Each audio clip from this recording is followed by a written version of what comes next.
Hello mga idol, maayong buntag sa inyong tanan diha. Naalang ko i-share dahil sa inyo ha. Sa kuha lang po ni ambot lang pud ka sa inyo ha kung sa inyong maistorya o okay ba kamo ani ako ang gibati karon.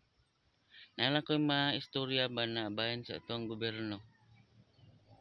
Kaya ang atong gobyerno nag-edad na lang ko 36 karon, never jud ko nakadungog og naglunsad ang atong gobyerno og libreng palisensya atong mga driver na gustong magkalisensya na pwede masiguro na nila mabuhat.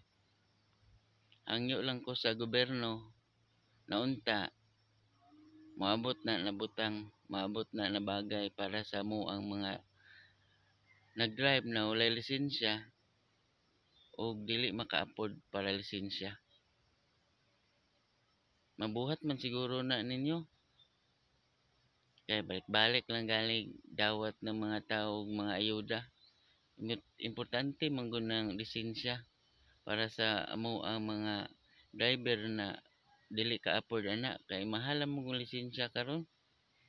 Wagi ka afford sa una na brato pa, samot na ron na mahal na. Hinaot ko kinsa tong maka kita ani na video, palihog lang po kog share sa inyong mga friend para daghan makahibalo bahin sa ako ang gibati o gibati po ninyo. Ug mao kadto daghang salamat sa naglantaw. God bless you all. Thank you. Bye bye.